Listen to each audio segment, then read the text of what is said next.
Gilão FM 94.8 e 98.4. Tavira. É uma nova estreia aqui na Rádio Gilão e no seu programa Haja Manhã. Semanalmente vamos contar com o Sintoniza-te, o apontamento semanal, terapia de casal e familiar com a psicóloga, terapeuta familiar e de casal, Hélia Ramos. Bem-vinda, Hélia!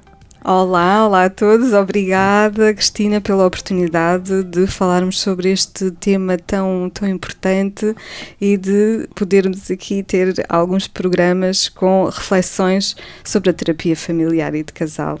O que nós queremos é ajudar os casais lá em casa, todos na família, no seio familiar, na sintonia, que é mesmo isto, o Sintoniza-te, não é? É mesmo. Essa é a proposta que vamos deixar, é verdade.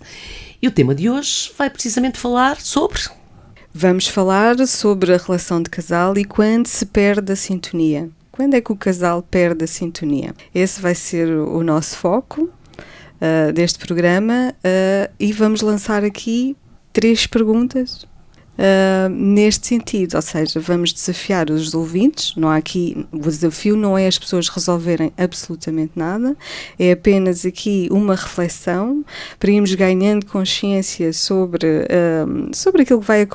aquilo que acontece na sua própria relação e para dar aqui um pontapé de saída para desconstruir, não é, o que às vezes acontece nas relações de muitos casais, se não a maior parte, e às vezes não conseguimos legendar o que é que se está a passar. Portanto, aqui as minhas questões iniciais para desafiar os nossos ouvintes é, portanto, quando foi a última vez que se sentiu emocionalmente próximo ou próxima do seu parceiro ou da sua parceira? O que é que mudou desde então?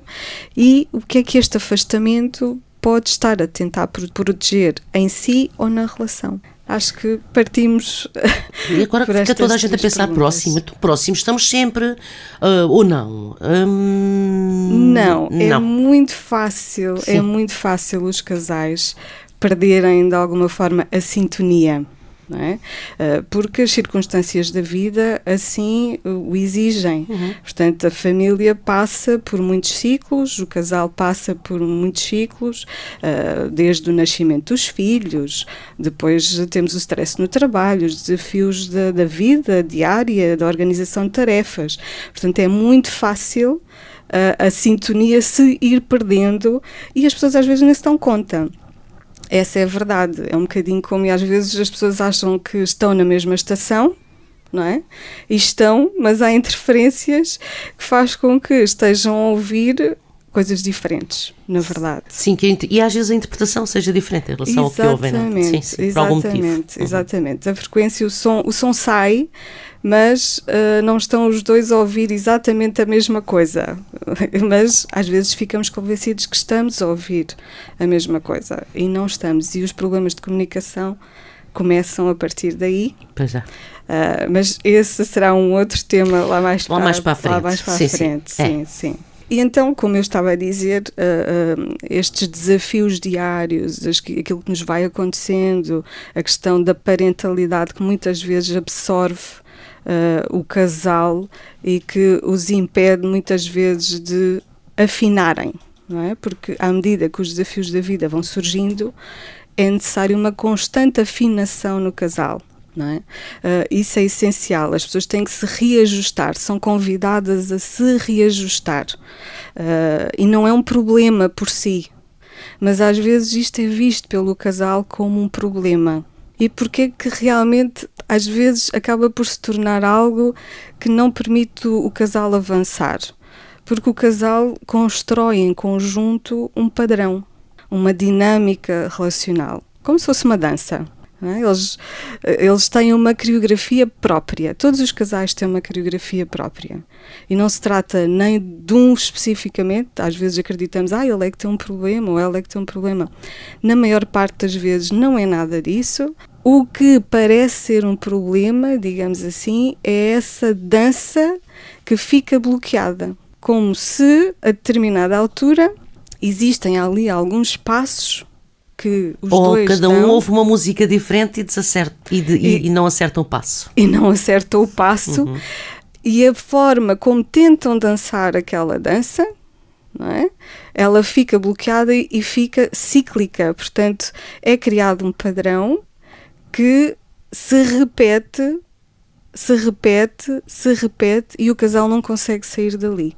E é isto que faz com que o casal sinta que, de facto, precisam de ajuda, ou outras vezes ficam convencidos que a relação não está a funcionar, ou que o outro não é a pessoa certa, ou que já não está, a relação já não está a dar, e que muitas vezes pensam na ruptura. Ou já não há sintonia, que é o nome do nosso apontamento. O casal pode pensar isso, não é? O casal pode pensar nisso. Já não há sintonia. Já não há sintonia. Já não há sintonia entre nós, nós já não nos entendemos, já a nossa relação já tinha o que tinha a dar, e ficam os dois a sofrer, não é? A sofrer, cada um para seu lado, e é importante as pessoas terem noção de que existem alternativas e que é possível sair deste padrão. Mas para a mudança acontecer, as pessoas têm que fazer uma pergunta um bocadinho diferente daquilo que é o habitual, porque geralmente o que é que as pessoas perguntam? As pessoas tentam perceber qual dos dois tem razão no meio daquele padrão. Quem é que está certo? Quem é que está realmente a dar o passo certo? Porque um convence que está mais certo que o outro, e aí começa a luta pela razão. O que o casal tem que começar a refletir é: ok, o que é que se está a passar na nossa relação? O que é que esta dança, o que é que este padrão está a comunicar? O que é que diz sobre nós? O que é que está a acontecer connosco? Em vez de lutar pela razão. Porque a luta pela razão distancia. E depois, dentro deste padrão, há aqui outra coisa que é importante refletir. Cada pessoa tem uma forma própria de se proteger, tem uma forma própria de se defender. E dentro destes padrões, e dentro da forma de cada um, os dois estão à procura de um espaço seguro, estão à procura de segurança. Na perspectiva sistémica, assim como na psicologia em geral, não é? Existem as teorias da vinculação. O Bowlby vem-nos dizer que o ser humano, ele precisa de vínculo, ele procura o vínculo. E existem padrões de vinculação que acabam por condicionar também a forma diferente como as pessoas, lá está, se aproximam, se afastam, a forma como elas procuram este vínculo. E muitas vezes o padrão comum é aquele padrão que a mulher, geralmente é a mulher, isto não podemos generalizar porque não acontece sempre assim, mas muitas vezes o que acontece é as mulheres tentam conversar sobre o assunto, querem muito resolver, e o marido afasta-se, cala-se, afasta-se, e quanto mais ela quer conversar, mais ele se afasta, mais ele se distancia. Então chama-se o padrão do perseguidor, é o perseguidor e o perseguido. Depois existe aquele padrão daquele casal que é muito funcional, funciona muito bem como equipa, quer relativamente aos filhos, quer relativamente à casa, mas emocionalmente estão distantes. Deixaram de ter espaço emocional para o nós, para a relação. Estão muito centrados na sua funcionalidade de equipa. A Esther Perel disse-nos que o casal precisa do alimento emocional, precisa desse espaço. E muitas vezes a parentalidade absorve o casal de tal maneira que eles deixam de ter esse espaço, deixam de proporcionar esse espaço, deixa de ser o foco. Não é? E depois existe aquele casal que um se afasta e o outro se afasta. Portanto, fecham-se na sua bolha e é difícil ir ao encontro um do outro. Portanto, existem aqui vários padrões possíveis. Exato, sim, sim. E o que é importante é conhecer o padrão, porque às vezes o casal vai para a terapia e de alguma forma quer que o terapeuta indique, está à espera, existem aqui expectativas que o terapeuta indique quem é que tem razão, quem é que está mal, quem é que é o problema. E o terapeuta não tem essa função, ele não é um juiz, ele não pode ter uma postura de julgador, não é esse o seu papel. O foco, segundo a perspectiva sistémica, o terapeuta tem que se focar no padrão. Vamos perceber como é que a vossa relação, não é, está a funcionar, o que é que se está a repetir, o que é que está por detrás disso. Vamos conhecer, e a partir do momento em que conhecemos esse padrão, podemos abrir espaço para a mudança. Mas é preciso trabalhar com o casal para ele se disponibilizar para fazer isso. É preciso depois haver aqui todo um trabalho, porque muitas vezes... Algumas ferramentas. Exato, a crítica, porque quando as pessoas começam a lutar pela razão, a crítica fica muito forte, o tu. E quando o tu fica muito forte na comunicação, as pessoas defendem-se, as pessoas protegem-se. E essa proteção, essas barreiras que são criadas, não é? Cada um cria, impede a aproximação, impede que se escutem. Porque às vezes as pessoas ouvem muitas coisas, mas não estão a escutar. Não é?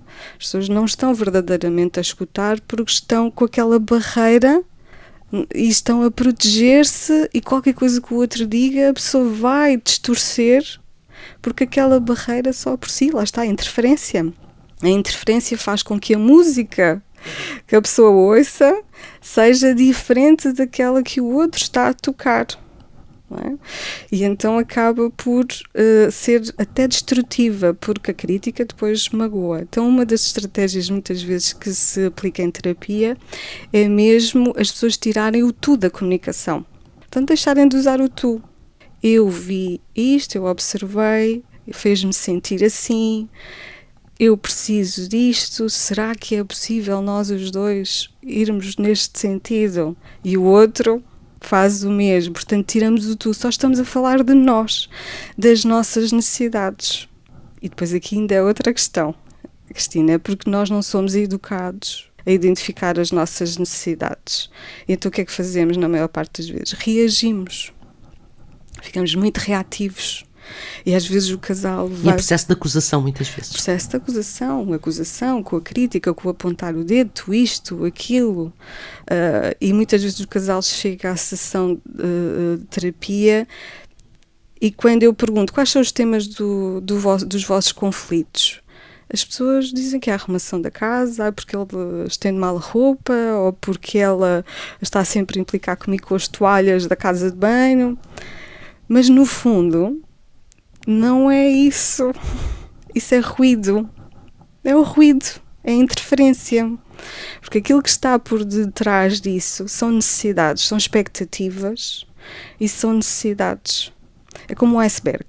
Nós só conseguimos ver o exterior do iceberg. Então, aquilo que nós conseguimos ver do iceberg são aqueles conflitos diários, aquelas coisinhas que às vezes até eles dizem, nós discutimos por tudo e por nada, por coisas que na verdade não têm importância nenhuma, mas é aquilo que eles estão a conseguir ver. Em terapia, o que é que nós vamos descobrir? Todos em conjunto, que é um trabalho de equipa. O que é que está por baixo do iceberg? O que é que está lá? Estão as expectativas, estão as necessidades, estão as emoções. Então temos que desbravar caminho, não é? Temos que ir lá, não é? Perceber, identificar, aprender a identificar. O que é que eu estou a precisar? Eu estou a precisar de ser reconhecido ou reconhecido, estou a precisar de me sentir valorizado ou valorizada, estou a precisar de atenção. O que é que eu estou a precisar? Estou-me a sentir sozinho? Como é que eu posso comunicar isto no dia-a-dia? Como é que eu posso identificar isto? Como é que me estou a sentir? Fiquei magoada porque aconteceu algo, não é? No passado e não fui capaz de dizer. E então isto está aqui a atrapalhar como se fosse aqui uma pedra no sapato. Não é? E as expectativas? Será que eu estou a idealizar muito o meu parceiro e eu estou aqui agarrado ao príncipe encantado, à princesa e não aceito que a pessoa seja como ela é? E não estou a aceitar as diferenças? Poderemos ter muitas vezes mais expectativas do que as possíveis em relação aos parceiros? Podemos, sim. Podemos, porque o namoro começa com uma idealização. O namoro, quando nós nos apaixonamos por uma pessoa, nós só conseguimos ver aquilo que ela tem de bom. Até as diferenças, aliás, o que nos cativa geralmente é aquilo que é diferente de nós, não é? Admiramos isso e tudo, toleramos tudo e compreendemos tudo porque aquela pessoa está profundamente idealizada. Mas com o tempo, não é? À medida que as pessoas vão ganhando confiança, intimidade, as pessoas vão se conhecendo melhor, vão aceitando ou não, não é? À medida que vamos saindo da ilusão, não é? A desilusão é isso, é sair da ilusão. vamos mais ou menos, depois depende de cada pessoa, não é? Há pessoas que se adaptam bem a isso e conseguem ir aceitando e irem se reajustando, vão-se afinando, não é, à realidade e conseguem construir um padrão, uma dança que é boa, mas que lá está, ao longo da vida precisa sempre de ser afinada as vezes que forem necessárias, não é? Há outras pessoas que não aceitam, não é? Que têm dificuldade em aceitar que aquela pessoa não é aquilo que elas idealizaram. Tanto que é muito comum em terapia às vezes dizerem: tu não és já a pessoa com quem eu casei. Mas a pessoa que a vê provavelmente com outros olhos. Sim. Quebraram-se algumas expectativas. É verdade, exatamente. E as pessoas também evoluem e se transformam, certo? Mas se calhar aquilo que antes aceitavam muito bem, porque havia uma grande intimidade e proximidade, as pessoas estavam em sintonia, as pessoas sentiam-se próximas emocionalmente, então não havia espaço para rejeitar isso, ou seja, isso não incomodava. Não incomodava, pelo contrário, a pessoa sentia que isso era algo que acrescentava, que era algo bom, que essa diferença era complementar, vinha acrescentar. Mas quando as pessoas, lá está, perdem a sintonia e sentem-se emocionalmente distantes, isso passa a incomodar. Tudo, aliás, há casais que já estão desconfortáveis com tudo, até com a voz do outro já incomoda, já irrita, tal é a perda de sintonia. E aquilo que antes era bom, deixa de ser. E é preciso as pessoas saberem que isto é muito comum, é muito normal, e que às vezes não conseguimos sair daqui sozinhos e que precisamos de ajuda. É? Exatamente. Portanto, esta é a tal perda de sintonia que é necessária num casal. Exatamente, é porque comunicar não é falar mais. Comunicar não é falar mais, é escutar mais, que é diferente. É mais importante a qualidade do que a quantidade. Precisamos tanto de nos reorganizarmos enquanto pessoas, enquanto seres humanos e enquanto casais, não é? Sim, porque depois tem impacto na família, tem impacto nos filhos, nas questões laborais, na vida em geral, no bem-estar individual, porque o nós é a construção de duas pessoas, depois as pessoas, cada uma tem a sua individualidade, e afeta profundamente. A relação de casal é uma das relações mais complexas que nós temos na nossa vida, e que mais impacto tem na nossa saúde, no nosso bem-estar psicológico em geral. Temas que deixarão com certeza muita gente lá em casa a pensar. Voltamos para a semana? Voltamos para a semana e deixo aqui, termino enfatizando que os casais não falham, ficam presos em ciclos. Quando compreendemos o padrão, abrimos espaço para a mudança e as relações não se afinam de uma vez só, vão-se afinando ao longo da vida. Isto é importante termos presente e terminarmos este episódio com isto bem presente. E no próximo episódio vamos falar sobre comunicação e ligação. Portanto, vamos dar sequência ao tema de hoje. Obrigada. Encontramos para a semana? Até para a semana. Obrigada, Elia. Obrigada. Rádio Gilão Tavira. Frequências 94.8 e 98.4 FM.